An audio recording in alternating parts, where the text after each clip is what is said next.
unleashes power. The prince or princess is not Tony Fauci. It's Janet Woodcock at the FDA, who's now commissioner of the FDA. She had to recuse herself when she was on the go fast part of vaccine development for financial interests or conflict of interest. Okay? The chief scientist of the company, it's my understanding that he said there was no need for the vaccine because there was a safe, effective drug treatment. Slow down. Whoa, hang on. The chief scientist for what company? Johnson & Johnson. If I remember correctly. I'm getting older. I could be,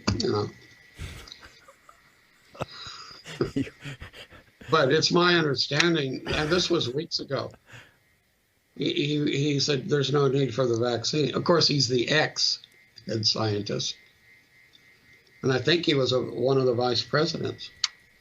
But he's quite right. If you have an effective drug treatment, and we have enough of the drug, and we can get it out to the communities by doctor prescription, and you take it within the first 5 to 7 days from symptom onset, the chances are you will not go to hospital. You may still get sick. You're already infected.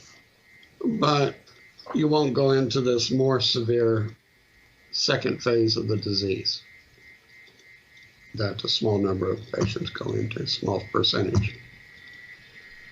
So it was actually the Pfizer. It was the former Pfizer vice president. Former Pfizer vice president. Yeah. This is the guy they took down on. Yeah. They gave the.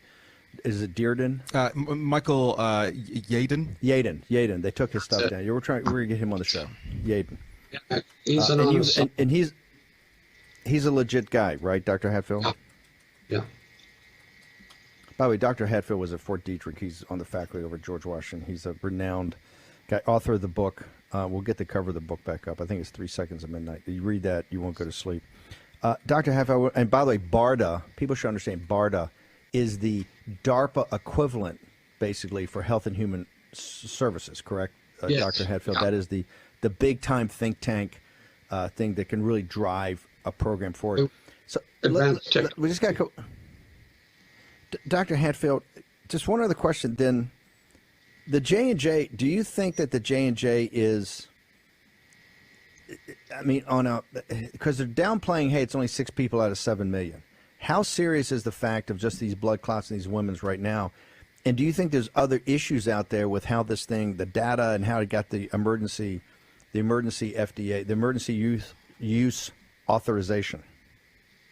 There's been reports of a large number of women that have been vaccinated having very, very heavy periods, menses.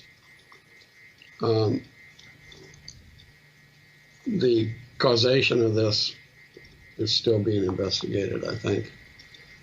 And they're collecting data on it. The fact is, normal vaccine development takes a long time. And you only rush it in like dire emergency if there's no effective drug treatment. And there was interference with the use of hydroxychloroquine, intentional interference. And we're in the mess that we're in. This is a single point failure of the National Pandemic Plan. The drug works. The evidence is overwhelming. That's Harvey Risch. That's Pete McCulloch. There's been Senate testimony with Senator Johnson's committee. The drug works.